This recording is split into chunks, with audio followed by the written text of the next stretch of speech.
যে টপিকটি নিয়ে আজকের এই মোনা কনভেনশন 23rd এর লাস্ট সেশনে আমি আলোকপাত করতে চাই সেটি হচ্ছে the concept of risk in ইসলাম।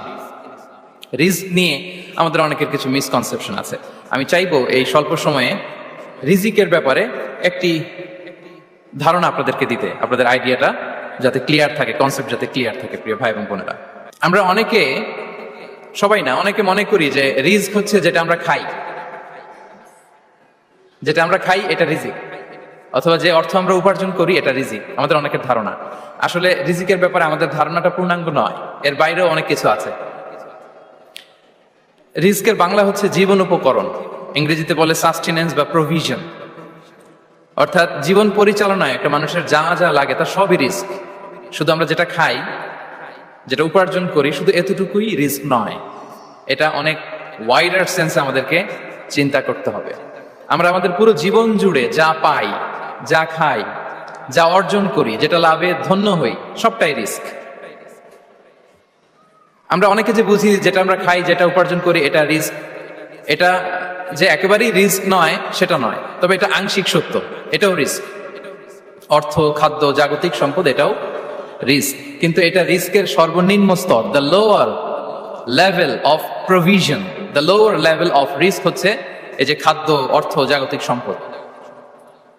রিজিকের সর্বনিম্ন স্তর হচ্ছে এটা। আর রিজিকের সর্বোচ্চ স্তর হচ্ছে ফিটনেস। সুবহানাল্লাহ বিহামদি। আমরা অনেকে এটাকে নেগলেক্ট করি, গুরুত্ব দেই না, কিন্তু এটাই রিজিকের সর্বোচ্চ স্তর, ফিটনেস। আপনি ফিট থাকা, অর্থাৎ ফিজিক্যাল অ্যান্ড মেন্টাল ফিটনেস, শারীরিক এবং মানসিক সুস্থতা, এটা রিজিকের সবচাইতে উচ্চতম স্তর, দ্য হায়ার স্টেজ অফ রিস্ক, প্রভিশন, সাস্টেনেন্স, ফিটনেস, সুস্বাস্থ্য, শারীরিক এবং মানসিক সুস্থতা। কারণ আমাদের স্বাস্থ্য যদি ভালো না থাকে, ফিজিক্যালি মেন্টালি যদি আমরা ফিট না হই, পৃথিবীর সব নেয়ামত আমার পায়ের সামনে হাজির করলেও আমি কিছুই উপভোগ করতে পারবো না। এজন্য এইটা সবচাইতে বড় রিস্ক। এবং রাসূলুল্লাহ সাল্লাল্লাহু আলাইহি ওয়াসাল্লাম তিনি বলেছেন যে নি'মাতান মাগবুনুন ফীহিমা কাসীরুম মিনান নাস, আস-সিহহাতু ওয়াল ফারাগ। দুটি নিয়ামত আছে যে দুটি নিয়ামতের ব্যাপারে মানুষ খুবই গাফেল, উদাসীন, গুরুত্ব দেয় না। তার মধ্যে একটা হচ্ছে আস-সিহহা, সুস্বাস্থ্য, আর একটা হচ্ছে আল ফারাগ, অবসর। আমরা যখন খুব ব্যস্ত হয়ে পড়ি, নাভিশ্বাস, সময় নাই, খুবই রাশিং, তখন বুঝি যে অবসরের কত দাম। আবার আমরা যখন ফিজিক্যালি উইক হয়ে পড়ি, অসুস্থ হয়ে যাই, তখন বুঝি সুস্বাস্থ্যের কত দাম। তো রিজিকের সর্বনিম্ন স্তর হচ্ছে, প্রিয় ভাই এবং বোনেরা, খাদ্য, টাকা পয়সা, জাগতিক সম্পদ, এগুলা। আর রিজিকের সর্বোচ্চ স্তর হচ্ছে fitness, physical and mental fitness. আর রিজিকের সর্বোত্তম স্তর হচ্ছে পুণ্যবান জীবন সঙ্গী এবং নেককার সন্তান, ফায়াস ওয়াইফ এন্ড চিলড্রেন। সুবহানাল্লাহ বিহামদি। একটু খেয়াল করে দেখেন যে আমার লাইফ পার্টনার, আমার জীবন সঙ্গিনী, সে যদি আল্লাহওয়ালা হয়, সে যদি ভালো হয়, আর আমার সন্তানটা যদি আল্লাহওয়ালা হয়, আমার ঘরটাই তো জান্নাত, ঠিক কি না? তো এটা হচ্ছে রিজিকের সর্বোত্তম স্তর। জীবন সঙ্গিনী সে যদি নেককার হয়, আল্লাহওয়ালা হয়, মুতিয়া কানিতা সে যদি হয়, আর আমার সন্তান, আমার চিলড্রেন, সেও যদি ফায়াস হয়, তাহলে আমার ঘরটাই হচ্ছে paradise, a piece of paradise in this দুনিয়া। সুবহানাল্লাহ। আমরা আম্মাজান খাদিজাতুল কুবরা আত-তাহিরা রাদিয়াল্লাহু তাআলা আনহা, ওনার কথা জানি যে বিষ্ণু ইসা ইসলামের স্ত্রী আমাদের আম্মাজান রাসূলুল্লাহ সাল্লাল্লাহু আলাইহি ওয়াসাল্লামকে বড্ড ভালোবাসতেন, আগলে রাখতেন সব সময়, মেন্টালি সাপোর্ট দিতেন, ফিনান্সিয়ালিও সাপোর্ট দিতেন।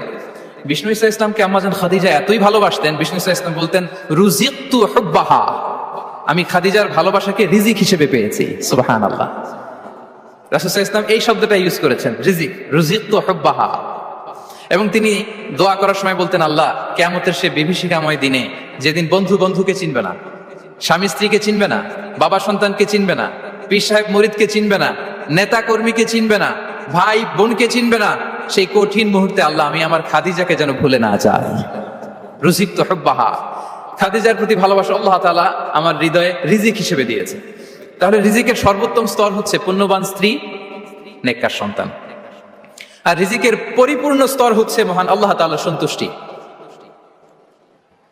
রিজিকের পরিপূর্ণ স্তর যেটা, সেটা হচ্ছে রিদাল্লাহ, আল্লাহ তাআলার সন্তুষ্টি। আমার আল্লাহ যদি আমার উপর সন্তুষ্ট হয়ে যায়, আমাদের আর কিছু লাগে? আর কিছু লাগবে? এটাই তো আমাদের এক্সপেকটেশন, এটাই তো আমাদের কামনা বাসনা, এটাই আমাদের ইচ্ছা যে আমার আল্লাহ আমার উপর সন্তুষ্ট হবেন। এটা হচ্ছে পরিপূর্ণ স্তর রিজিকের। এটা যে পায় তার আর কিছু লাগে না। এবং এটা মানুষ নিশ্চিত হতে পারে যখন সে দুনিয়ার জীবনকে শেষ করে আলামুল বারজাখের দিকে যেতে শুরু করে। তখন তাকে বলা হয় ইয়া আইয়াতুহান নাফসুল মুতমাইন্নাহ ইরজিই ইলা রাব্বিকি রাদিয়াতাম মারদিয়া ফাদখুলি ফি ইবাদি ওয়াদখুলি জান্নাতি। হে প্রশান্ত আত্মা, হে প্রশান্ত আত্মা, প্রবেশ করো, তোমার রবের দিকে চলে এসো, সন্তুষ্ট চিত্তে সন্তোষ ভাজন হয়ে আমার কাছে এসো, আমার জান্নাতে প্রবেশ করো। সুবহানাল্লাহি ওয়া বিহামদি। এই দুনিয়া ছেড়ে যখন আমরা যাব, তখন যদি এই অ্যানাউন্সমেন্টটা আমার জন্য দেয়া হয়, আমার আর কিছু চাওয়ার পাওয়ার আছে? প্রিয় ভাই এবং বোনেরা বলেন, এই আল্লাহর সন্তুষ্টির ঘোষণা যদি আমি এই পৃথিবী থেকে বিদায় লগ্নে পেয়ে যাই, আমাদের আর কিছু চাওয়া পাওয়ার আছে? ইয়া আইয়াতুহান নাফসুল মুতমাইন্নাহ ইরজিই ইলা রাব্বিকি রাদিয়াতাম মারদিয়া। আমরা কিছুদিন আগে আমাদের সকলের প্রিয় আল্লামা দেলোয়ার হোসেন সাঈদী রাহিমাহুল্লাহ নওয়ারাল্লাহু মারকাদাহু ওয়া জাআলাল ফিরদাউস মাসওয়াহু, ওনাকে আমরা হারিয়েছি। আমি যখন ওনার শোক বার্তা নিয়ে ফেসবুকে স্ট্যাটাস লিখি, কমেন্টে আমি এই আয়াতটা লিখেছিলাম। আমি খুঁজে পাচ্ছি না যে আমি কি দিয়ে এটার উপমা দিব, কি দিয়ে ওনার বিদায়ের উপমা আমি জানাবো। আমি খুঁজে পাচ্ছিলাম না কোনো আয়াত, তখন এই আয়াতটা লিখে আমি উপমা দিয়েছি। আল্লাহু আকবার। গোটা বিশ্বের মানুষ কেঁদেছে, গোটা বিশ্বের মানুষ গায়বানা জানাজা পড়েছে, গোটা বিশ্বের মানুষ ওনাকে অশ্রুসিক্ত বিদায় দিয়েছে। From north to the south, from east to the west, the entire globe, min mashariqil ardi ila magharibiha, অশ্রুসিক্ত বিদায় তিনি পেয়েছেন। এটাই আল্লাহ তাআলার সন্তুষ্টির একটা জলজ্যান্ত নমুনা। জোরে বলেন ঠিক কিনা? এর চেয়ে জলজ্যান্ত নমুনা আমার জীবদ্দশা আমি দেখিনি। এত মানুষের কান্না, কাবার গিলাফ ধরে কান্না, এভাবে ভালোবাসা প্রকাশ করা, এভাবে তার প্রতি তার জন্য অশ্রুসিক্ত দোয়া করা, কান্না জড়িত দোয়া, এটাই প্রমাণ করে যে আল্লাহ তাআলা ওনার উপর সন্তুষ্ট হয়ে গিয়েছেন। ওনার আর কি চাই? আমাদের আল্লাহর আর কি চাই? আর কিছুর দরকার নাই, ঠিক কিনা? এ যে পরম সৌভাগ্য, এরকম বিদায় নিতে পারা, এটা পরম সৌভাগ্য। আমরা আল্লাহর জন্য দোয়া করি, আল্লাহ তাআলা সারা জীবন তিনি যেমনি কোরআনের বার্তাকে গোটা বিশ্বব্যাপী পৌঁছে দিয়েছেন, তার কবরটাকে আল্লাহ তাআলা কোরআনের নূর দিয়ে আলোকিত করে দেয়। কোরআনকে আল্লাহ তাআলা তার কবরের সাথী বানাক। কোরআনকে আল্লাহ তাআলা তার কিয়ামতের দিন, in the day of judgement, তার পক্ষে শাহাদাতকারী হিসেবে কবুল করুন। সম্মানিত ভাই এবং বোনেরা, আল্লাহ তাআলার সন্তুষ্টি পরিপূর্ণ রিজিক, এটা হচ্ছে পরিপূর্ণতা, কমপ্লিট রিস্ক। তাহলে আমরা যেটা ভাবি অর্থ, আমরা যেটা ভাবি সম্পদ, এটা রিজিকের সর্বনিম্ন স্তর। সর্বোচ্চ স্তর হচ্ছে fitness, physical and mental fitness. সর্বোত্তম স্তর হচ্ছে পুণ্যবান স্ত্রী, নেককার সন্তান। আর পরিপূর্ণ স্তর হচ্ছে আল্লাহ তাআলার সন্তুষ্টি। হাদিসে সবরকে বলা হয়েছে সবচেয়ে প্রশস্ত স্তর। as-sabr, পেশেন্স, ধৈর্য। রাসূলুল্লাহ সাল্লাল্লাহু আলাইহি ওয়াসাল্লাম বলেছেন, মা রুজিকা আবদুন খায়রান লাহু ওয়ালা আওসা মিনাস সাবর। সবরের চেয়ে কোনো প্রশস্ত নেয়ামত, প্রশস্ত রিজিক আল্লাহ তাআলা কোনো বান্দাকে দেয়নি। ধৈর্য। আমাদের অনেকের ধৈর্য কম। আপনাদের কি অবস্থা? ধৈর্য আছে তো? হ্যাঁ, সবার ধৈর্য আছে না? আপনাদের দেখেই বোঝা যাচ্ছে মাশাআল্লাহ, খুব ধৈর্যের সাথে আপনারা একেবারে শেষ সময় পর্যন্ত আছেন। তো এই ধৈর্যের প্র্যাকটিসটা আমাদের করতে হবে। আমরা যেন অস্থির না হয়ে যাই, আমরা যেন আতঙ্কিত না হই, আমরা যেন প্রশান্ত থাকি, আমরা যেন ধৈর্যের প্র্যাকটিস করি। বিশেষ করে আমাদের সন্তানদের এটা শেখাতে হবে। কারণ ধৈর্য এটা এমন একটা গাছ, যে গাছে সারা গায়ে কাটা কিন্তু এর ফলটা বড় মিষ্টি। ধৈর্য এমন একটা গাছ, যে গাছে সারা গায়ে কাটা কিন্তু এর ফলটা বড় সুস্বাদু। তো সেই টেস্টি ফ্রুট যদি আপনি ট্রাই করতে চান, আপনাকে ধৈর্য ধারণ করতে হবে। তাহলে হাদিসের আলোকে আমরা জানলাম রিজিকের সবচাইতে প্রশস্ত স্তর হচ্ছে ধৈর্য। রিজিকের সবচাইতে কল্যাণকর স্তর হচ্ছে হিকমা। আল্লাহ তাআলা বলছেন, ইউতিল হিকমাতা মান ইয়াশা ওয়া মান ইউতাল হিকমাতা ফাকাদ উতিয়া খায়রান কাসীরা। আল্লাহ যাকে চান তাকে এই হিকমা দেন, আর যাকে আল্লাহ তাআলা হিকমা দেন তাকে প্রভূত কল্যাণ দান করেন। হিকমা, প্রজ্ঞা, উইজডম, নলেজ আর কমন সেন্স, দুইটা যখন একসাথে হয় এটা উইজডম হয়ে রিফ্লেক্ট করে। আই রিপিট, জ্ঞান এবং আকল, নলেজ আর কমন সেন্স দুইটা যখন একসাথে হয় ওটা হয়ে যায় উইজডম বা প্রজ্ঞা। কখন কোথায় বলতে হয়, কেমন ভাবে বলতে হয়, কি করে বলতে হয়, কখন কি করতে হয়, কতটুকু করতে হয়, কোথায় যে থামতে হয়, এটা জানার নাম হচ্ছে হিকমা। আর হিকমা হচ্ছে সবচাইতে কল্যাণকর রিস্ক। সম্মানিত সুধী, এটা হচ্ছে আমার introductory discussion. The concept of রিস্কের ব্যাপারে এখন মোটামুটি আমাদের একটা আইডিয়া ক্লিয়ার হয়েছে না? রিস্ক কি, কত ধরনের হতে পারে, রিস্কের সবচেয়ে নিম্ন স্তর কি, সর্বোচ্চ স্তর কি, সবচেয়ে প্রশস্ত স্তর কোনটা, সর্বশ্রেষ্ঠ স্তর কোনটা, সবচেয়ে কল্যাণকর স্তর কোনটা। এ পর্যায়ে আমরা জানবো যে এই রিজিকের বন্দোবস্ত কে করেন। কে করেন বলেন তো দেখি?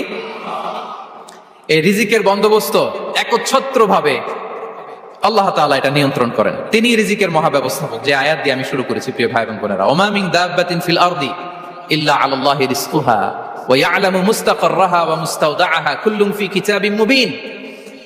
ভূপৃষ্ঠে বিচরণশীল যত প্রাণী আছে, এই সবগুলো প্রাণীর রিজিকের ব্যবস্থাপনা আল্লাহ তাআলা নিজ কুদরতে করেন, এবং এই প্রত্যেকটা প্রাণীর স্থায়ী অস্থায়ী নিবাস সম্পর্কে, অবস্থান সম্পর্কে তিনি জানেন। এখানে যদিও ফিল আরদি বলা হয়েছে, বস্তুত জলে, স্থলে, বায়ুমণ্ডলে যত লিভিং ক্রিয়েচার আছে, সব লিভিং ক্রিয়েচারের রিজিকের বন্দোবস্ত করেন কে? এজন্য তিনি হচ্ছেন রাজ্জাক। তিনি ওনার একটা নাম দিয়েছেন যে আমি হচ্ছি আর রাজ্জাক, ইন্নাল্লাহা হুয়ার রাজ্জাকু যুল কুওয়াতিল মাতিন। নিশ্চয় আল্লাহ তাআলা তিনি হচ্ছেন আর রাজ্জাক, তিনি রিজিকের ব্যবস্থাপক। যে কেউ রাজ্জাক হতে পারে না, চাইলে রাজ্জাক হওয়া যায় না। রাজ্জাক একজন, তিনি কে? আল্লাহ। রিজিকের রেসপন্সিবিলিটি আল্লাহ, রিজিক নিয়ে চিন্তা আল্লাহ। তো আল্লাহর চিন্তা আমি করলে হবে? বলেন, যেটা দায়িত্ব আল্লাহ, যে রেসপন্সিবিলিটি আল্লাহর, ওই রেসপন্সিবিলিটি আমি নিলে হবে? হবে না। তাহলে আল্লাহ তাআলা নিজেকে আর রাজ্জাক বলে করে আমাদের সামনে উপস্থাপন করেছেন। রাজ্জাকের তিনটা বৈশিষ্ট্য আছে। যে সত্তার মধ্যে তিনটা বৈশিষ্ট্য খুঁজে পাওয়া যায়, তিনি হচ্ছেন আর রাজ্জাক, দ্য প্রোভাইডার, দ্য সাস্টেইনার। আর রাজ্জাক কোন সেই তিন গুণ? এক নম্বর গুণ হচ্ছে নো ডেফিসিয়েন্সি, তার কোনো অভাব থাকবে না। হু continuously provide sustenance to his creatures, যে লাগাতার, নিয়মিত, প্রতিনিয়ত তার সৃষ্টিকে রিজিক দেন, এবং গোটা বিশ্বকে রিজিক সরবরাহ করতে যে তার ধনভাণ্ডারের 1 ইঞ্চিও কমে না। সুবহানাল্লাহ বিহামদি। এই যে সাইয়েদনা আদম আলাইহিস সালাম থেকে শুরু করে আপ আনটিল নাও গোটা বিশ্বের সবগুলো মানুষকে, জিন জাতিকে, পক্ষীকুল, সাগরের অতল গহ্বরে দ্য ব্লু ওয়েল, নীল তিমিগুলোকে, বিশাল মাছগুলোকে, এই সব কিছুকে যে আল্লাহ তাআলা রিজিক সরবরাহ করছেন, আল্লাহর যে ধনভাণ্ডার একটু কমে আসার কথা না এতদিনে? কি বলেন? এত হাজার হাজার বছর রিজিক দেওয়ার পরেও তার ধনভাণ্ডার কমে নাই না। আল্লাহ বলে তোমাদের যার যা লাগবে, যার যা চাহিদা, যার যেটা দরকার, সবও যদি দিয়ে দেয়, আমি আল্লাহর ধনভাণ্ডারের 1 ইঞ্চিও কমবে না। আর Razzak যুল কুওয়াতিল মাতিন, the provider, the sustainer. তাহলে রাজ্জাক হতে হলে ওই সত্তার তিনটা গুণ লাগে। এক হচ্ছে নো ডেফিসিয়েন্সি, তার কোনো ঘাটতি থাকতে পারবে না। 2 নম্বর কোয়ালিটি হচ্ছে নেভার ফরগেটফুল, তিনি ভুলতে পারবেন না। Who never forget the needs of his creation, তার সৃষ্টির কোথায়, কার, কখন, কোনটা লাগে এটা ভুলে গেলে চলবে না। ধরেন তিনি নর্থ আমেরিকাতে, এখানে কানাডায় যারা আছে, আমেরিকাতে যারা আছে, তাদেরকে রিস্ক দিচ্ছে। ওদিকে সাউথ আমেরিকাতে, ব্রাজিলে, আর্জেন্টিনার জঙ্গলে কিছু জনগোষ্ঠী রয়ে গেছে, এদের কথা আল্লাহ ভুলে গেছে। তারা বেঁচে থাকতে পারবে? আফ্রিকার জঙ্গলে যারা আছে, তাদেরকেও যে রিজিক দিতে হবে, যখন যেটা লাগে সরবরাহ করতে হবে, এটা যদি আল্লাহ ভুলে যায়, তোরা বাঁচবে? বলেন। তাহলে যিনি আর রাজ্জাক, তিনি হচ্ছেন নেভার ফরগেটফুল, কখনো তার সৃষ্টির কখন কি লাগে এটা কখনো তিনি ভুলতে পারবেন না। আল্লাহ তাআলা ভুলেন না, তিনি ভুলেন না, তিনি সব খেয়াল রাখেন। যখন যার যেটা যতটুকু দরকার, তখন তাকে ততটুকু যিনি দেন, তার নাম হচ্ছে রাজ্জাক। রাজ্জাক হতে গেলে যেই কোয়ালিটি লাগে, তার 3 নম্বর কোয়ালিটি হচ্ছে কম্প্যাশনেট। কম্প্যাশনেট, দয়ালু, অনেক বেশি দয়ালু। এত বেশি দয়ালু যে তার বিরোধিতা করলেও তাকে রিজিক দেয়া থেকে তিনি বঞ্চিত করেন না। His disobedience effects the risk but not stop the risk. আপনি যদি আল্লাহর অবাধ্য হন, আপনার রিজিকের বারাকা হয়তো কমে যাবে, কিন্তু রিজিক বন্ধ হবে না। যে গোটা বিশ্বে যারা অবিশ্বাসী আছে, যারা নাস্তিক আছে, যারা আল্লাহ দ্রোহী আছে, তারা কি খেয়ে পরে বেঁচে নাই? বলেন, তাদেরকে কি আল্লাহ তাআলা রিজিক দিচ্ছে না? এই তো সুবহানাল্লাহ। কম্প্যাশনেট, এত দয়ালু, তার যারা বিরোধী, তাকে যারা গালি দেয়, তাকে যারা বিশ্বাস করে না, তাকে যারা সেজদা দেয় না, তিনি তাদেরকেও খাওয়ায়, তিনি তাদেরকেও সুস্থ রাখে, তিনি তাদেরকেও হাত খুলে দান করে। আল্লাহু আকবার। আর রাজ্জাক, ইন্নাল্লাহা হুয়া রাজ্জাকু যুল কুওয়াতিল মাতিন। তাহলে এই তিনটা গুণ থাকতে হবে রাজ্জাক হতে হলে। No deficiency, never forgetful, compassionate. এবং আল্লাহ তাআলা বলছেন, আম্মান হাযাল্লাযী ইয়ারযুকুকুম ইন আমসাকা রিজকা বাল লাজ্জু ফি উতুমি ওয়া নুফুর। সূরাতুল মুলক আল্লাহ বলেছেন যে তিনি যদি রিস্ক বন্ধ করে দেয় তাহলে এই রিস্ক তোমাদেরকে কে দিবে? আছে কেউ দেয়া? সূরা মুলকের শেষ আয়াত আল্লাহ বলেছেন যে তোমরা যে সুমিষ্ট পানি খেয়ে বেঁচে আছো, এটা যদি একেবারে জমিনের অতল গহ্বরে আমি নিয়ে যাই, কে এনে দিবে তোমাদেরকে পানি? কে এনে দিবে সুমিষ্ট পানি? এজন্য বিষ্ণু ঈসা ইসলাম পানি খেয়েই তিনি পড়তেন আলহামদুলিল্লাহিল্লাযী জাআলা হাযাল মাআ আযবান ফুরাতান বিরাহমাতিহি ওয়া লাম ইয়াজআলহু মিলহান উজাজান লিযুনুবিনা। পানি খেয়ে তিনি বলতেন প্রশংসা আল্লাহ, যে আল্লাহ তার অসীম দয়ায় এই পানিকে সুমিষ্ট করেছেন, আমাদের পাপের কারণে এই পানিকে তিনি লবণাক্ত করে দেন নাই। সুবহানাল্লাহ। ইন্নাল্লাহা হুয়ার রাজ্জাকু যুল কুওয়াতিল মাতিন। তিনি হচ্ছেন রাজ্জাক। এজন্য সম্মানিত ভাইরা, রিজিক নিয়ে আজকে থেকে টেনশন বন্ধ করে দিতে হবে। আমাদের কাজ হচ্ছে চেষ্টা করে যাওয়া, প্রাণান্তকর প্রচেষ্টা করা, আমাদের রোলটা আমরা প্লে করব, কিন্তু রিজিকের ফয়সালা করবে একজন, তিনি কে? ইন্নাল্লাহা হুয়ার রাজ্জাকু যুল কুওয়াতিল মাতিন। এটা নিয়ে চিন্তিত হওয়ার কিছু নাই প্রিয় ভাই এবং বোনেরা। আমরা আমাদের মায়ের পেটে থাকতেই এটা ফিক্স হয়ে গিয়েছে। আমরা যখন মায়ের পেটে ছিলাম, ইন্না আহাদাকুম ইজমাউ খালকুহু ফি বাতনি উম্মিহি 40 ইয়াওমান সুম্মা ইয়াকুনু আলাকাতান মিসলা যালিক সুম্মা ইয়াকুনু মুদগাতান মিসলা যালিক। আমরা যখন মায়ের পেটে ছিলাম 40 দিন আমরা নুতফা স্টেজে ছিলাম, 40 দিন আমরা আলাকা স্টেজে ছিলাম। আমার মায়ের জরায়ুর দেয়ালে আমি লেপ্টে ছিলাম। 40 দিন আমরা ছিলাম এ ভেরি লিটল ফ্ল্যাশ, একটা ছোট্ট গোশতের টুকরা। এরপর আল্লাহ তাআলা ফায়ুরসালু ইলাইহিল মালাক, মায়ের পেটে একজন ফেরেশতা পাঠালেন। ফায়ানফুখু ফিহি রূহ, he breathed into him the spirit, তিনি রূহের ফুৎকার দিলেন। ওয়া ইউমারু বিআরবা'i কালিমাত, চারটা জিনিস তখন লিখে দেয়া হলো। বিকাতবি রিজকিহি ওয়া আজালিহি ওয়া আমালিহি ওয়া শাকিয়ুন আও সাঈদ, তার রিজিক কি হবে লিখে দেয়া হয়েছে মায়ের পেটে যখন ছিলাম। আপনারা তো এখন চিন্তা করতেছেন, চিন্তিত, কিন্তু মায়ের পেটে থাকতে আল্লাহ তাআলা এই রিজিককে ফিক্স করে দিয়েছেন। সুবহানাল্লাহ বিহামদি।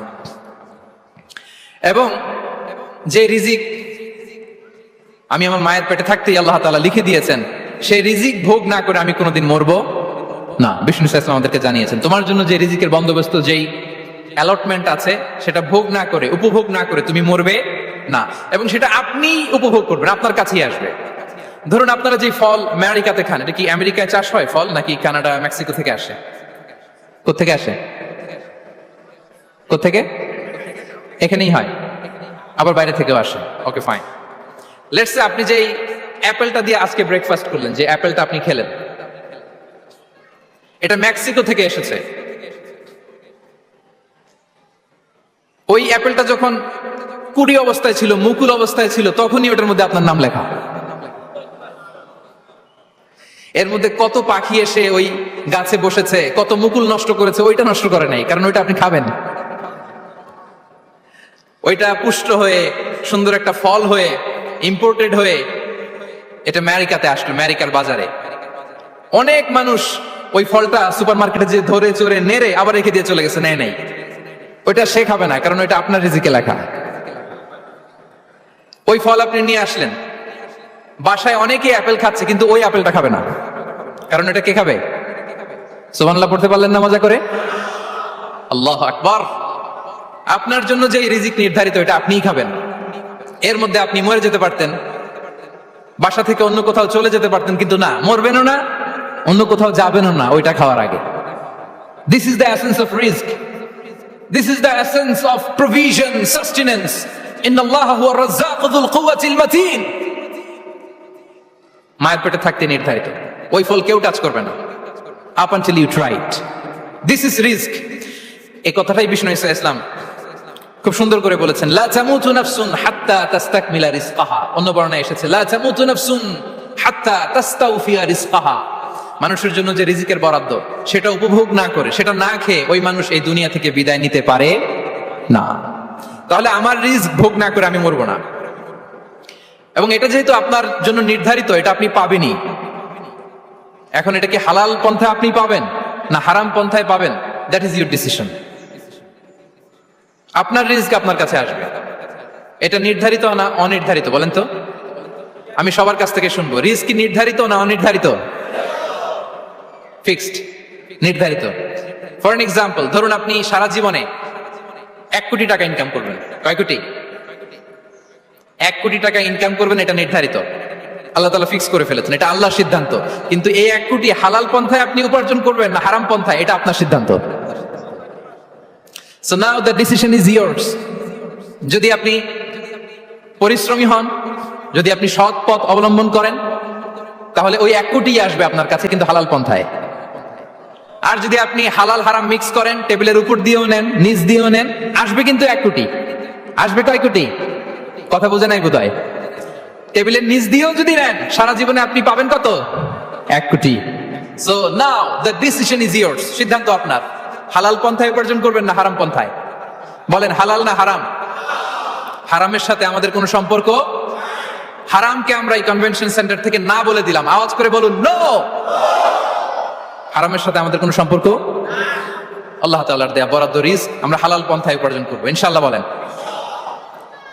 তাহলে মায়ের পেট থেকে নির্ধারিত হয়ে গেল, আমারটা আমি পেলাম, হালাল ভাবে আমি নিব।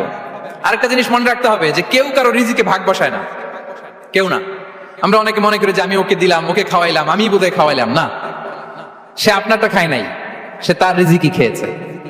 আমাদের ঘরে আমাদের বন্ধু বান্ধব আসে অনেক সময়, আমাদের ঘরে অনেক সময় অতিথি আসে, তাদেরকে আমরা আপ্যায়ন করি, তাদেরকে খাওয়াই।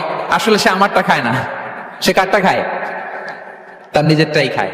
বিষ্ণু ইসলাম এটা খুব সুন্দর করে বলেছেন। ওনার কাজিন চাচাতো ভাই আব্দুল্লাহ ইবনে আব্বাসকে একদিন অনেক নাসিহা করছিলেন।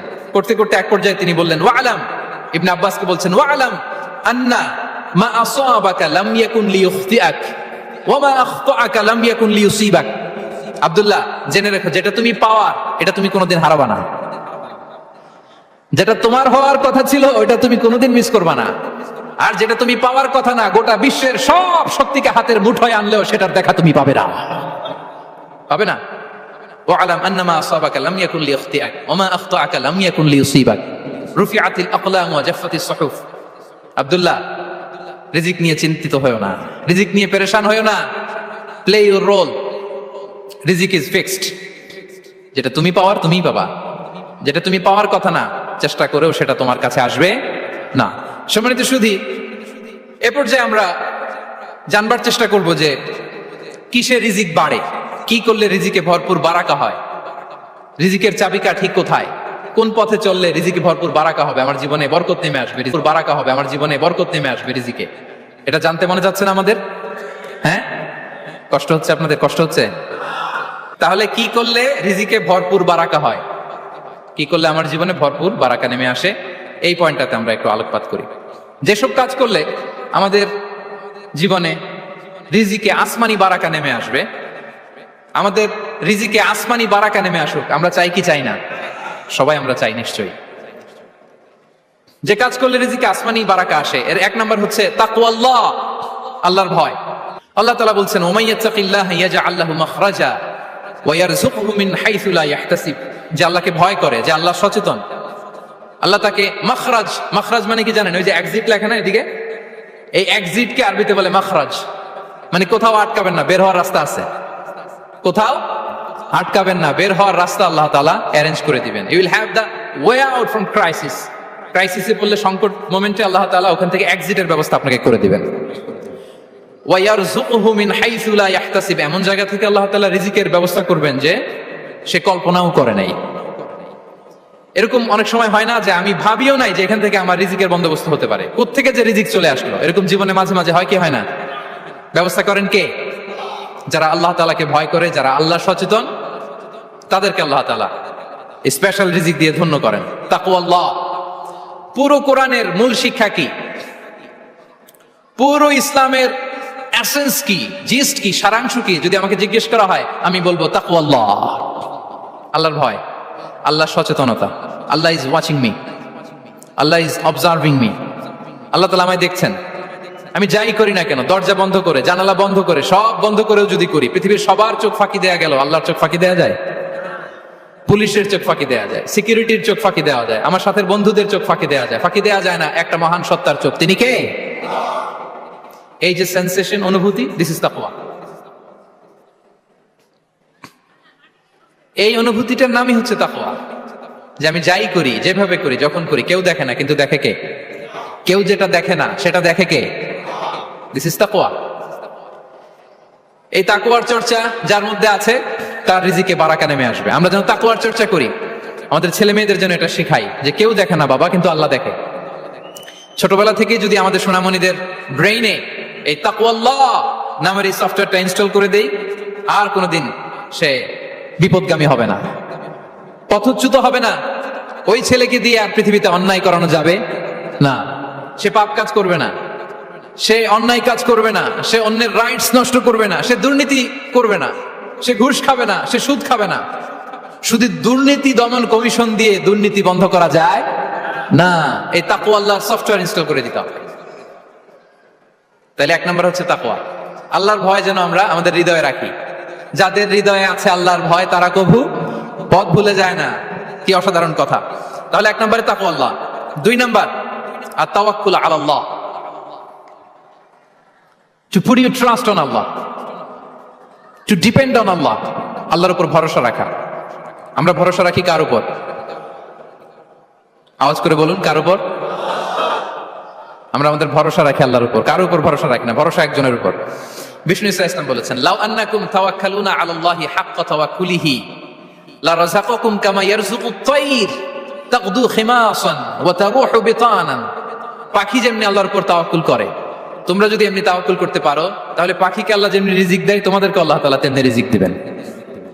পাখি কি করে ভাই? সকালবেলা তার বাসা থেকে কিচির মিচির রবে, হ্যাঁ, দিক বিদিক ছুটে বেড়ায়, ছুটতে থাকে মাইলকে মাইল। আবার বিকেল বেলায় গোধূলি লগ্নে তার বাসায় এসে ফিরে আসে। ওই পাখিটাকে আল্লাহ তাআলা উদর পূর্তি করে তার নিড়ে ফিরিয়ে দেয়। তাহলে ইসলামে পাখিকে তাওয়াক্কুলের মডেল হিসেবে উপস্থাপন করা হয়েছে। কাকে? পাখিকে। এবার খেয়াল করে দেখেন তো পাখি কি করে? সকালবেলা ঘরে বসে বসে তাওয়াক্কুল করে নাকি? কথা কি বুঝতেছেন? পাখি তার নিড়ে বসে হাত গুটিয়ে আল্লাহর উপর তাওয়াক্কুল করে, এরকম না? এই হাদিস থেকে কি বোঝা গেল? কিভাবে করে বলতে হবে, বলেন তো একজন সাহস করে কিভাবে করে? বের হয়ে যায়, রিজিকের সন্ধানে সে বের হয়ে যায়, দিক বিদিক ছুটে বেড়ায়, বিকেল বেলা ওদর পূর্তি করে আল্লাহ তাআলা পাখিটাকে নিড়ে ফিরিয়ে দেয়। সো পাখিকে তাওয়াক্কুল হিসেবে, তাওয়াক্কুলের মডেল হিসেবে বিষ্ণু ইসা ইসলাম সেট করলেন এজন্য যে পাখি তার রোলটা প্লে করে, তারপরে সে রিজিক পায়। এটা হচ্ছে রিজিকের এসেন্স, যে আমাদের রোলটা আমাদের প্লে করতে হবে, আমাদেরকে আমাদের চেষ্টাটুকুন করতে হবে, তারপরে আল্লাহ তাআলার উপর আমরা ভরসা করব। ইসলামে তাওয়াক্কুল is always at the second stage. The first stage is your role, your effort, your precaution, তারপরে হচ্ছে তাওয়াক্কুল। তাহলে বলেন, ইসলামে আগে তাওয়াক্কুল না পরে তাওয়াক্কুল? পরে। ইকিলহা সুম্মা তাওয়াক্কাল আলা আল্লাহ। এক সাহাবী বলেন, ইয়া রাসূলুল্লাহ, আমার ওটের রশিটা গাছে বেঁধে তারপরে তাওয়াক্কুল করব না ছেড়ে দিয়ে তাওয়াক্কুল করব? বিষ্ণু ইসলাম বললেন, ইকিলহা সুম্মা তাওয়াক্কাল আলা আল্লাহ। আগে গাছের মধ্যে রশি দিয়ে টাইট করে বাঁধো, তারপরে তাওয়াক্কুল করো। সুবহানাল্লাহি ওয়া বিহামদিহি। তাহলে এইরকম তাওয়াক্কুল যদি করা যায় পাখির মতো, আপনার রিজিকের কোনো অভাব হবে না। কিন্তু আমাদের সমস্যা যেটা, প্রিয় ভাই এবং বোনেরা, আমরা আমাদের অলসতা, অপারগতা, আমাদের কি বলবো হীনমন্যতা, আমাদের কর্মহীনতাকে তাওয়াক্কুল বানিয়ে নিয়েছি। বুঝতে পেরেছেন? আমরা আমাদের অলসতাকে বানিয়েছি কি? তাওয়াক্কুল। আমাদের কর্মহীনতাকে বানিয়েছি কি? তাওয়াক্কুল। আমরা কি করি? আমরা বলি আল্লাহর উপর ভরসা করলাম, নিজে কিছু না করে। কি বলে আমাদের বাংলা একটা কথা বলে, যা করে আল্লাহ। নিজের কোনো রোল প্লে নাই, নিজের কোনো প্রিকশন নাই, কোনো প্ল্যানিং নাই, কোনো পলিসি নাই, কোনো স্ট্র্যাটেজি নাই, বলে আল্লাহর উপর ভরসা করলাম, যা করে আল্লাহ। এরকম বলে না? এই যে যা করে আল্লাহ বলে যে তাওয়াক্কুল করলেন, এটা বিষ্ণু ইসা ইসলামের শিখানো পন্থায় তাওয়াক্কুল হয়েছে? কথা বলেন, হয়েছে? বিষ্ণু ইসা ইসলাম তো অপারগতা, দারিদ্রতা, অলসতা, অকর্মণ্যতা থেকে আল্লাহর কাছে পানাহ চেয়েছেন। তা আপনি এটা কি তাওয়াক্কুল করলেন? এটা তাওয়াক্কুল হয়নি। তাওয়াক্কুলের একটা সুন্দর পিকচার আমি আপনাদের সামনে এখন উপস্থাপন করব, আপনারা যদি একটু মনোযোগী হন। মনোযোগ আছে তো সবার? তাওয়াক্কুল কিভাবে করতে হয় আমরা একটু বিষ্ণু ইসা ইসলামের বায়োগ্রাফি থেকে দেখি। রাসূল সাল্লাল্লাহু আলাইহি ইসলামের হিজরতের ঘটনাটা আমি 1 মিনিটে একটু আপনাদেরকে সংক্ষেপে শোনাই, যে তাওয়াক্কুল কিভাবে তিনি করেন। ইসলামে তাওয়াক্কুল হচ্ছে কর্ম শেষে ফলাফলের জন্য আল্লাহর উপর নির্ভর করা। কারণ আমি কাজ করলাম, ফলাফল পজিটিভও হইতে পারে, নেগেটিভও হইতে পারে, ওটা নির্ধারণ করবে কে? ফয়সালা দেয় কে? তাহলে আমরা দেখি যে বিষ্ণু ইসা ইসলাম তিনি কিভাবে তাওয়াক্কুল করেছেন। যেদিন তিনি হিজরত করবেন, রাসূল সাল্লাল্লাহু আলাইহি ইসলামকে অনুমতি দেয়া হলো, সেদিন হিজরতের অনুমতি যে তিনি পেয়েছেন, মাইগ্রেশনের অনুমতি যে তিনি পেয়েছেন, এটা জানানোর জন্য তিনি আবু বকরের ঘরে চলে গেলেন দুপুরবেলা। কখন? প্রশ্নের উত্তর দিতে হবে, কখন? ফি ওয়াক্তি যাহিরা, দুপুরে। রাসূল সাল্লাল্লাহু আলাইহি ইসলাম দুপুরে বেরোতেন না। শুধু রাসূল সাল্লাল্লাহু আলাইহি ইসলামই না, আরবের লোকেরা দুপুরে বের হতো না, কারণ ওইটাকে বলা হতো ওয়াক্তুল কাইলুলা। আমরা পাওয়ার ন্যাপ নেই না, এই পাওয়ার ন্যাপের টাইম ছিল তখন। বাইরে প্রচন্ড রোদ, কেউ বেরোতো না, বিষ্ণু ইসলাম বেরোতেন না। দেখেন বিষ্ণু ইসলাম ওনার চিরাচরিত অভ্যাসকে, হ্যাবিটকে ব্রেক করে দুপুরে বেরোলেন। বিষ্ণু ইসলাম কখনো মাস্ক পরতেন না, মানে মুখ ঢেকে চলতেন না, সবসময় মুখ খোলা। ওই দিন তিনি মাস্ক পরে বেরোলেন, মুতাকান্নিআন, খারাজা মুতাকান্নিআন, মানে রুমাল দিয়ে মুখটাকে ঢেকে বেরোলেন। দুপুরবেলা বেরোলেন, মানুষের চোখের সামনে যেন যেন তিনি না পড়েন। দুপুরে বেরোলেন, মুখ ঢেকে বেরোলেন। আবু বকর রাদিয়াল্লাহু তাআলা আনহু ঘরে যেয়ে বললেন, উযিনা লি বিল খুরুজ। আবু বকর, অনুমতি দেওয়া হয়েছে, ঘরে কারা কারা আছে একটা কথা বলবো, সবাইকে বের করে দাও। আখরিজ মান ফিল বাইত। আবু বকর বললেন, ইয়া রাসূলুল্লাহ, ঘরে তো আপনার ফ্যামিলি। আয়েশা রাদিয়াল্লাহু তাআলা আনহার সাথে ততদিনে বিয়ে হয়ে গিয়েছে, কিন্তু সংসার শুরু হয়নি। দে আর পার্ট অফ ইউর ফ্যামিলি, আপনার সংসার, আয়েশা, আসমা। তখন তিনি আশা ফিরে পেলেন, বলেন ঠিক আছে তাহলে শোনো, উযিনা লি বিল খুরুজ, অনুমতি দেয়া হয়েছে, আমি থাকবো সাথে? রাসূল সাল্লাল্লাহু আলাইহি ওয়াসাল্লাম বললেন, হ্যাঁ তুমি থাকবে। ওই দিন রাতে ওনারা বের হলেন। মক্কা থেকে মদিনা একদিকে, উনি বেরোলেন আরেক দিকে। ধরেন মক্কা থেকে মদিনার রাউট হচ্ছে এইদিকে, আমরা তো এইদিকেই বেরোবো নাকি? কথা কি বুঝতেছেন? বিষ্ণু বেরোলেন কোন দিকে? এইদিকে। সুবহানাল্লাহ বললেন না? এজন্য আবেগ একটু কন্ট্রোল করতে হবে। আবেগ আর বিবেকের সমন্বয় লাগবে, প্রপার স্ট্র্যাটেজি লাগবে, ওয়েল প্ল্যানিং লাগবে, তাহলেই সেই নেতৃত্ব আবার মুসলিমদের হাতে আল্লাহ ফিরিয়ে দিবে। মক্কা থেকে মদিনা এদিকে, বিষ্ণু বেরোলেন এদিকে। বের হয়ে চলে গেলেন গারে সাউরে, সেখানে তিনি থাকবেন। এগুলো হচ্ছে বিষ্ণু ইসলামের প্রিকশন। এবার দেখেন আবু বকরের প্রিকশন কি ছিল। আবু বকর রাদিয়াল্লাহু প্ল্যান করলেন, বিষ্ণু যেহেতু 3 দিন এই গারে সাউরে থাকতে চান, রাত্রিবেলা বের হয়ে তো ওনার অবস্থান শুরু করলেন, তাহলে 3 দিন মক্কায় আমাদের ব্যাপারে কি বলে, কে কি বলে, এটা আমাদের জানার দরকার আছে না নাই? ওনার ছোট্ট ছেলে আব্দুল্লাহকে উনি অ্যাসাইন করলেন। আব্দুল্লাহ, now you have a very, খুবই গুরুত্বপূর্ণ একটা দায়িত্ব তোমাকে পালন করতে হবে। কি? তুমি সকালবেলা মক্কার বাজারে যে এই দোকানে যাবা, ওই দোকানে যাবা, ওই দোকানে যাবা, দেখবা যে মক্কার কুরাইশরা কে কি বলে, কারণ তারা তো আমাদেরকে খুঁজবে, তন্ন তন্ন করে খুঁজবে। তারা কে কি বলে এই তথ্যটা এসে আব্দুল্লাহ তুমি আমাদেরকে দিয়ে দিবে। সুবহানাল্লাহ। আবু বকর রাদিয়াল্লাহু তাআলা আনহুর ছোট্ট ছেলে আব্দুল্লাহ মক্কার বাজারে এখানে যায় ওখানে যায়, কে কি বলে সে সব শুনে আস্তে করে এসে মরুভূমি পার হয়ে গারে সাউরে যে আবু বকর রাদিয়াল্লাহু তাআলা আনহুর কাছে ইনফরমেশন সব দিয়ে দিচ্ছে। কিন্তু দেখেন যেই মুহূর্তে আব্দুল্লাহ তথ্য নিয়ে মক্কা থেকে গারে সাউরে আসে, আব্দুল্লাহ যখন হেঁটে হেঁটে আসে, মরুভূমির বালুর মধ্যে তার ফুটপ্রিন্ট পড়ে যায় না? কথা বলেন না কেন? পড়ে যায় না? তো আবু জাহেল, উতবা সাহেবের তো বেশি কষ্ট করা লাগে না, তারা খুঁজতে খুঁজতে যখন আব্দুল্লাহর ফুটপ্রিন্ট পেয়ে যায়, ছোট্ট বাচ্চার ফুটপ্রিন্ট, এটা ফলো করলেই তো আবু বকর আর মুহাম্মদ, ঠিক কিনা? সুবহানাল্লাহ। আবু বকর রাদিয়াল্লাহু তাআলা আনহুর প্ল্যানিং দেখেন। তিনি যেমনি ছোট্ট আব্দুল্লাহকে ইনফরমেশন গ্যাদার করার জন্য সেট করলেন, তিনি ওনার একটা রাখালকে সেট করলেন, তার নাম হচ্ছে আমির ইবনে ফুহায়রা। আমির ইবনে ফুহায়রাকে তিনি অ্যাসাইন করে বললেন, আমির, আব্দুল্লাহ যখন সকালবেলা আমাদেরকে ইনফরমেশন দিয়ে চলে যাবে, তুমি আমার ছাগলগুলোকে এনে মরুভূমির এই জায়গায় একটু চালাবা, তাহলে ওইখানে আর আব্দুল্লাহর ছোট্ট বাচ্চার ফুটপ্রিন্ট থাকবে না, ওখানে আমার ছাগলগুলোর ফুটপ্রিন্ট থাকবে। সুবহানাল্লাহ। এত আসতে বললে হবে? আল্লাহু আকবার, আল্লাহু আকবার, আল্লাহু আকবার। কি প্রিকশন নিয়েছেন ওনারা বিশ্বনবী সাল্লাল্লাহু আলাইহি ইসলামকে সেফটি দেওয়ার জন্য। আমির, আব্দুল্লাহ চলে যাবে, তোমার ডিউটি শুরু।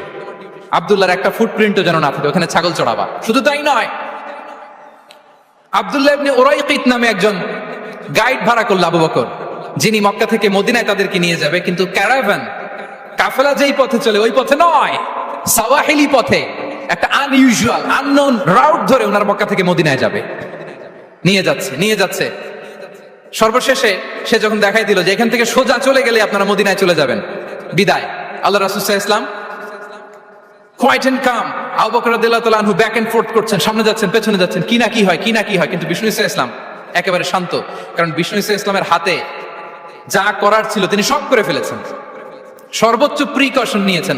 নাও he is putting his trust on Allah, now he is in the state of his তাওয়াক্কুল। বিষ্ণু সাল্লাল্লাহু আলাইহি ওয়াসাল্লাম এখন তাওয়াক্কুল করতেছেন, বিষ্ণু সাল্লাল্লাহু আলাইহি ওয়াসাল্লাম তখন তাওয়াক্কুলের মোমেন্টে আছেন। আপনি এবার এই হিজরতের ঘটনাকে অ্যানালাইসিস করেন। আবু বকর রাদিয়াল্লাহু তাআলা আনহু তিনি কতটা প্রিকশন নিলেন, বিশ্বনবী সাল্লাল্লাহু আলাইহি ওয়াসাল্লাম কতটা প্রিকশন নিলেন। আমরা টিপিক্যাল বাঙালি মুসলমান যদি নবী হইতাম আমরা কি করতাম? আমরা বলতাম আমি নবী, আমার কাছে ওহী আসে, আমি রাত্রিবেলা লুকিয়ে লুকিয়ে গাড়ে সাউরে যাবো কেন, আমি দিনের বেলায় ঢং ঢং করে আবু জাহেল্লার নাকের সামনে দিয়ে যাবো, দেখি আল্লাহর শক্তি বেশি না আবু জাহেল্লার শক্তি বেশি। এরকম সস্তা বলে আওড়াতাম না আমরা। আমি নবী, সরি ফর দ্য স্ল্যাং, আমি নবী, আমি লুকিয়ে রাতে কেন যাব, আমি আবু জাহেলের সামনে দিয়ে যাব, দেখি আল্লাহর শক্তি বেশি না আবু জাহেলের শক্তি বেশি। এরকম বলতাম না।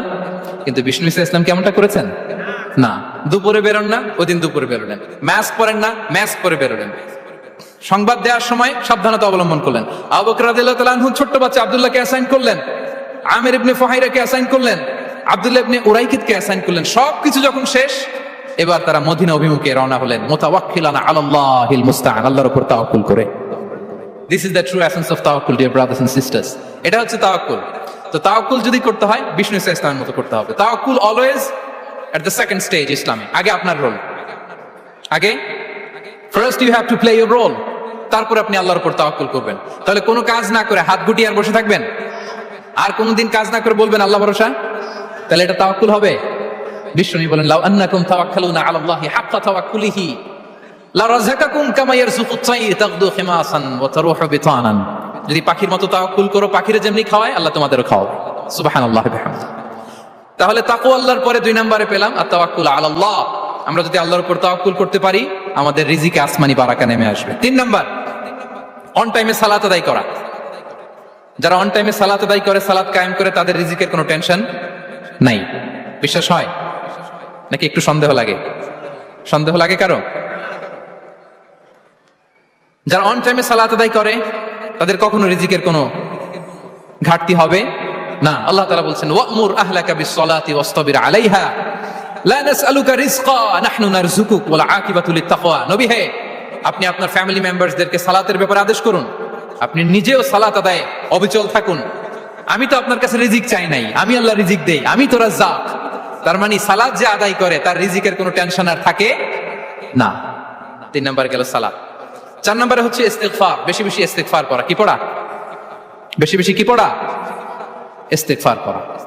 আস্তাগফিরুল্লাহ, আস্তাগফিরুল্লাহ, আস্তাগফিরুল্লাহ। হাঁটছি, চলছি, ড্রাইভিং করছি, বাস স্টেশনে অপেক্ষা করছি, ফিলিং স্টেশনে ফুয়েল নিচ্ছি, পড়বো আস্তাগফিরুল্লাহ। কি পড়বো? আস্তাগফিরুল্লাহ। যারা সব সময় আস্তাগফিরুল্লাহ পড়ে, তাদের রিজিকের কোনো টেনশন হয় না, রিজিক নিয়ে তাদের আর কোনো চিন্তা থাকে না। আল্লাহ নবী নূহ আলাইহিস সালাম, যিনি ওনার জাতিগোষ্ঠীকে বলেছিলেন, ফাকুলতু আস্তাগফিরু রাব্বাকুম ইন্নাহু কানা গাফফারা, তোমরা বেশি বেশি ইস্তিগফার করো, তিনি ক্ষমাশীল। ইস্তিগফার করলে কি হবে? ইউরসিলিস সামা আলাইকুম মিদরারা, রহমতের বৃষ্টি বর্ষণ হবে, তোমাদের জমিগুলো উর্বর হবে। ওয়া ইউমদিদুকুম বিআমওয়ালি ওয়া বানিন, আল্লাহ তাআলা তোমাদেরকে সম্পদে বারাকা দিবেন, সন্তানে বারাকা দিবেন। ওয়া ইয়াজআল লাকুম জান্নাতিন ওয়া ইয়াজআল লাকুম আনহারা, তোমাদের ফসল ক্ষেতগুলো সবুজ শ্যামল হয়ে ভরপুর হবে, তোমাদের রিজিকে বারাকা নেমে আসবে। তাহলে আমরা যেন বেশি বেশি ইস্তিগফার করি। বিষ্ণু ইসলাম বলেছেন, মান লাযামাল ইস্তিগফার জাআলাল্লাহু লাকুম মিন কুল্লি দিকিন মাখরাজা ওয়া মিন কুল্লি হাম্মিন ফারাজা ওয়া ইয়ারযুকহু মিন হাইসু লা ইয়াহতাসিব। যে সব সময় ইস্তিগফার করে তার কোনো টেনশন থাকে না, তার জীবনে দুশ্চিন্তা আসে না, আর এমন জায়গা থেকে আল্লাহ রিজিকের বন্দোবস্ত করে যেটা সে কল্পনাও করে নাই। সুবহানাল্লাহ বিহামদিহি। আমরা যেন বেশি বেশি ইস্তিগফার করি। আস্তাগফিরুল্লাহ, এটা হচ্ছে ভেরি শর্ট ফর্ম অফ ইস্তিগফার। অথবা পড়তে পারেন আস্তাগফিরুল্লাহ আল্লাযী লা ইলাহা ইল্লা হুয়াল হাইয়ুল কাইয়্যুম ওয়া আতুবু ইলাইহি। সাইয়্যিদুল ইস্তিগফার মুখস্থ আছে না আমাদের? এটা যেন বেশি বেশি পড়ি। ইয়াকিনের সাথে যে সাইয়্যিদুল ইস্তিগফার পড়বে, যেই দিন পড়বে ওই দিন যদি মৃত্যু হয় সে জান্নাতি। কোন রাতে মুকিনান বিহি, ইয়াকিনের সাথে যদি সাইয়্যিদুল ইস্তিগফার কে রিসাইট করে, ওই রাতে যদি সে মৃত্যুবরণ করে, বিষ্ণু বলেন সে জান্নাতি। তাহলে প্রিয় ভাই এবং বোনেরা, আমরা যেন ইস্তিগফার করি। তারপরে কয়টা গেল? 1 2 3 4 5 নম্বরে হচ্ছে সিলাতুর রাহিম, আত্মীয়তার বন্ধনকে মজবুত করা। যারা আত্মীয়তার সম্পর্ককে মজবুত করে, তাদের জীবনে রিজিকের কোনো টেনশন নাই, রিজিকে ভরপুর বারাকা নেমে আসে। রাসূল সাল্লাল্লাহু আলাইহি ওয়াসাল্লাম বলেন, মান সাররাহু আইয়ুবসাতা লাহু ফি রিজকিহি ওয়া ইউনসা লাহু ফি আসারিহি ফালিয়াসিল রাহিমা। যে চায় তার রিজিকে বরকত হোক, যে চায় তার হায়াতে বরকত হোক, সেজন্য আত্মীয়তার বন্ধনকে মজবুত রাখে। আমরা যেন আমাদের আত্মীয়তার সম্পর্ককে বজায় রাখি। এটা আল্লাহর আরশে লেগে থাকে আর বলে যে আমাকে মিলায়, আল্লাহ তারে মিলায়, যে আমাকে ছিন্ন করে, আল্লাহ তাআলা তার সাথে সম্পর্ক ছিন্ন করে। বিষ্ণু বলেন, লা ইয়াদখুলুল জান্নাতা খাতি', আত্মীয়তার সম্পর্ক যে ছিন্ন করেছে সে কশিনকালেও আল্লাহর জান্নাতে প্রবেশ করার এন্ট্রি পাবে না। আমরা যেন আত্মীয়তার সম্পর্ক বজায় রাখি। 6 নাম্বার, কাসরাতুস সাদাকা, দান করলে রিজিকে বারাকা আসে। আল্লাহ তাআলা বলেন ওয়ামা আনফাকতুম মিন শাইইন ফাহুয়া ইখলিফুহু ওয়া হুয়া খায়রুর রাযিকিন। যে দান করে, দান করলে যে ঘাটতি হয় আল্লাহ তাআলা এই ঘাটতিটাকে রিপ্লেস করে দেয়, রিপ্লেস করে দেয়। বিষ্ণু সাল্লাল্লাহু আলাইহি ওয়াসাল্লাম বলেছেন মা নাকাসা মালু আবদিন মিন সাদাকা। চ্যারিটি করলে, দান করলে আল্লাহ তার সম্পদ কখনো কমায় না। প্রতিদিন সকালবেলা দুজন ফেরেশতা নেমে বলতে থাকে আল্লাহুম্মা আ'তি মুনফিকান খালাফা, আল্লাহুম্মা আ'তি মুমসিকান চালাফা। ফেরেশতা দুজন বলে আল্লাহ, যে দান করলো, দানের কারণে যে ঘাটতিটা হলো এটা তুমি মেক আপ করে দাও, এটা তোমার পক্ষ থেকে বারাকা দিয়ে রিপ্লেস করে দাও। আর যে ধরে রাখলো, কৃপণতা করলো, ওর সম্পদকে আল্লাহ তুমি ধ্বংস করে দাও। ওয়াল-ইয়াযু বিল্লাহ। আমরা যেন দান করি। এরপরে বিষ্ণু ইসা ইসলাম বলেছেন বেশি বেশি হজ উমরা করলে, বেশি বেশি যদি কারো সাধ্য থাকে, ফিনান্সিয়াল ক্যাপাসিটি থাকে, বেশি বেশি হজ উমরা করলে তার রিজিকে বারাকা নেমে আসে। সব শেষে হচ্ছে দোয়া করা, রিজিক বৃদ্ধির কি করা? দোয়া করা। বিষ্ণু ইসা ইসলাম নিজেও দোয়া করতেন। উম্মে সালামা রাদিয়াল্লাহু তাআলা আনহা, আমাদের আম্মা জান, তিনি বর্ণনা করেন রাসূল সাল্লাল্লাহু আলাইহি ওয়াসাল্লাম ফজরের সালাতের পরে সালাম ফিরিয়ে তিনি পড়তেন আল্লাহুম্মা ইন্নী আসআলুকা ইলমান নাফিআ ওয়া রিজকান তাইয়্যিবা ওয়া আমালান মুতাকাব্বালা। আই রিপিট, আল্লাহুম্মা ইন্নী আসআলুকা ইলমান নাফিআ ওয়া রিজকান তাইয়্যিবা ওয়া আমালান মুতাকাব্বালা। প্রত্যেকদিন ফজরের সালাতের পরেই বিষ্ণু ইসলাম এই দোয়াটা পড়তেন। আল্লাহ, তোমার কাছে আমি উপকারী জ্ঞান চাই। আল্লাহ, তোমার কাছে আমি পবিত্র রিজিক চাই। আল্লাহ, তোমার কাছে আমি কবুলযোগ্য আমল চাই, আমার আমলগুলো যেন কবুল হয়। এই দোয়াটা করতেন। এই দোয়াটা পড়বেন তো সবাই? বিষ্ণু ইসলাম নিজে পড়তেন সকালবেলা, একেবারে দিনের শুরুতেই রিজিকের বরকতের জন্য দোয়া করে তিনি ওনার ডে স্টার্ট করতেন। কোরআনে অনেক আয়াতে রিজিকের জন্য দোয়ার ব্যাপারে পাওয়া যায়, আমরা সেদিকে যাব না। সাইয়েদনা ঈসা আলাইহিস সালাম তিনি বলেছেন আল্লাহ আকাশ থেকে মায়েদা পাঠান। ওই আয়াতের শেষে বলেছেন ওয়ারযুকনা ওয়া আনতা খায়রুর রাযিকিন। আল্লাহ, আপনি আমাদেরকে রিজিক দিয়ে ধন্য করুন, আপনিই তো রিজিক দাতা। আল্লাহ নবী ইব্রাহিম আলাইহিস সালাম তিনি দোয়া করেছেন রব্বি জাআল হাযা বালাদান আমিনা ওয়ারযুক আহলাহু মিনাস সামারাত। আল্লাহ, এই জনপদকে, মক্কাকে আপনি পবিত্র নগরী, এই নগরীকে আপনি নিরাপদ নগরী করুন, আর এই নগরীর অধিবাসীদেরকে আপনি ফলমূল দিয়ে রিজিক দান করুন। তাহলে নবীরা তারা স্বয়ং রিজিকের দোয়া করেছেন। আমরা যেন রিজিক প্রাপ্তির জন্য, রিজিকে বারাকার জন্য আল্লাহ তাআলার কাছে দোয়া করি। আর উপর একটা চমৎকার কথা বলে, আর রিজকু লিমান সাআ লাইসা লিমান দাআ ফাকাত। মানে রিজিক শুধু যারা দোয়া করে তাদের জন্য নয়, দোয়ার সাথে সাথে যারা চেষ্টা করে তাদের জন্য। সুবহানাল্লাহ পড়েন। দোয়ার সাথে দাওয়ার দরকার আছে না নাই? তাওয়াক্কুলের পয়েন্টে আমরা বলেছি যে আমাদের সর্বোচ্চ চেষ্টাটুকুন করব। তাওয়াক্কুল মানে হচ্ছে কোনো কাজের প্ল্যান করা, ওই প্ল্যান বাস্তবায়নের জন্য যা যা দরকার হাজির করা, এরপরে প্রাণান্তকর প্রচেষ্টার জন্য ঝাঁপিয়ে পড়া, এরপরে কর্মশেষে ফলাফলের জন্য কার উপর নির্ভর করা? আল্লাহর উপর নির্ভর করা। সো আমাদের রোলটা যেন আমরা প্লে করি। জমিনকে আল্লাহ প্রশস্ত করে দিয়েছেন, আল্লাহ বলেছেন ওয়া কুলু মির রিজকি। জমিনকে প্রশস্ত করেছি, এর পরতে পরতে ঘুরো, খোঁজো, চেষ্টা করো, তোমার রিজিক তুমি নাও। ইসলাম আমাদেরকে কর্মমুখী হতে শেখায়। আমি আমার বিভিন্ন আলোচনায় বলি যে ইসলাম কতটা কর্মমুখী ধর্ম। একটা ছোট্ট হাদিস দিয়ে শেষ করি। রাসূল সাল্লাল্লাহু আলাইহি ওয়াসাল্লাম বলেছেন ইন কামাতিস সাআতু ওয়া ফি ইয়াদি আহাদিকুম ফাসিলা। রাসূল সাল্লাল্লাহু আলাইহি ওয়াসাল্লাম বলেন যে যদি কেউ দেখে কিয়ামত শুরু হয়ে গিয়েছে আর তার হাতে একটা চারা গাছ, কি গাছ? আর ওদিকে কি শুরু হয়েছে? বিষ্ণু ইসলাম বলেন যদি তার সুযোগ থাকে কিয়ামত শুরু হওয়ার আগেই যেন চারা গাছটা সে রোপণ করে দেয়। তার মানে থামার জন্য এই পৃথিবীতে আমরা আসি নাই। আমরা পৃথিবীতে এসেছি এই পৃথিবীকে আবাদ করার জন্য, এই পৃথিবীটা লিড করার জন্য, এই পৃথিবীতে শুধু সামনের ছোটার জন্য মুসলমানদের আগমন হয়েছে। চিল্লায়া বলেন ঠিক কিনা? কতটা কর্মমুখী হতে শিখায়। এইদিকে কিয়ামত, এইদিকে চারা গাছ, যদি সুযোগ পাও এটা রোপণ করে দাও। আপনারা মারিয়াম আলাইহিস সালামের ঘটনা জানেন। তার গর্ভে আল্লাহ তাআলা স্বামী ছাড়া সন্তান দিয়েছিলেন। ঈসা আলাইহিস সালাম ভূমিষ্ঠ হলেন। পাশ দিয়ে বয়ে যাচ্ছে স্রোতস্বিনী ঝর্ণাধারা, আর এদিকে খেজুর গাছ। একটা খেজুর গাছের পাশে হেলান দিয়ে তিনি ক্লান্ত, শ্রান্ত, পরিশ্রান্ত মারিয়াম আলাইহিস সালাম, এবং প্রচন্ড ক্ষুধার্ত। কোত্থেকে খাবার পাবেন? আল্লাহ তাআলা বললেন ওয়া হুজ্জি ইলাইকি বিজিযইন নাখলাতি তুসাকিত আলাইকি রুতাবান জানিয়া। মারিয়াম, একটু কষ্ট করো, এই যে তোমার পাশে খেজুর গাছ, খেজুর গাছের ডাল ধরে টান দাও, দেখবে সুমিষ্ট খেজুর টপ টপ করে নিচে পড়বে। আচ্ছা, আল্লাহ তাআলা চাইলে এমনি অটোমেটিক্যালি খেজুরগুলো নিচে ফেলতে পারতেন না? আওয়াজ করে বলেন পারতেন কিনা? না, এটা সুন্নাতুল্লাহ ফিল আরদের বিরোধী। আল্লাহ তাআলা চেয়েছেন মারিয়াম একটু করুক, এরপর বাকিটা আমি করি। সুবহানাল্লাহ বলবেন না? ওয়া হুজ্জি, মারিয়াম এতটুকু করো, ওয়া হুজ্জি, খেজুর গাছের ডাল ধরে একটু টান দাও, তুসাকিত আলাইকি রুতাবান জানিয়া, টসটসে খেজুর পড়বে। তাহলে ইসলাম আমাদেরকে কর্মমুখী হতে শেখায়। মুসা আলাইহিস সালাম লোহিত সাগরের সামনে চাইলে আল্লাহ তাআলা রাস্তা বানিয়ে দিতে পারতেন। আল্লাহ কি বললেন? হ্যাঁ, ওই আঘাতটা আমাদের করতে হবে, আঘাত আমাদেরকে করতে হবে, ওই শ্রম আমাদেরকে দিতে হবে, তারপরে আল্লাহ তাআলা সাহায্য আমাদের জন্য বরাদ্দ থাকবে, ঠিক কিনা? সম্মানিত ভাইয়েরা, এটাই হচ্ছে সুন্নাতুল্লাহ ফিল আরদ, এটাই জমিনে আল্লাহর সিস্টেম, এটাই the law of nature in this universe. এখানে আমাকে প্রচেষ্টা করতে হবে, আমার রোল প্লে করতে হবে, তারপরে আমার রিজিক আমার কাছে আসবে। তাই আমরা যেন কায়মনো বাক্যে রিজিকের বারাকার জন্য আল্লাহ তাআলার কাছে দোয়া করার পাশাপাশি আমাদের রোলটা যেন আমরা প্লে করি, আমাদের রোলটা যেন আমরা প্লে করি, তাহলে আমাদের রিজিকে বারাকা নেমে আসবে। কারণ তিনি যখন বারাকা দিবে ওটা নিয়ে কুলানো যাবে না। এটা বিশ্বাস হয়? বিশ্বাস হয়? ওয়াল্লাহু ইয়ারযুকু মান ইয়াশা বিগাইরি হিসাব। তিনি যখন দেয় এমন দেয় ওটা আপনি নিয়ে কুলাতে পারবেন না। তো সেই রিজিকের উপযুক্ত যেন আমরা হই, আমরা যেন দোয়ার পাশাপাশি আমাদের প্রচেষ্টা অব্যাহত রাখি, আমাদের প্রিকশন অব্যাহত রাখি, আমাদের কর্মচঞ্চল অ্যাটেম্পটগুলো অব্যাহত রাখি, তাহলে আল্লাহ তাআলা আমাদেরকে রিজিক দিয়ে, ভরপুর রিজিক দিয়ে আমাদেরকে তিনি ধন্য করবেন। হাদা মা ইনদি ওয়াল ইলমু ইনদাল্লাহ আলাইহি তাওয়াক্কালতু ওয়া ইলাইহি উনীব। ওয়াসসালামু আলাইকুম ওয়া রাহমাতুল্লাহি তাআলা ওয়া বারাকাতুহু।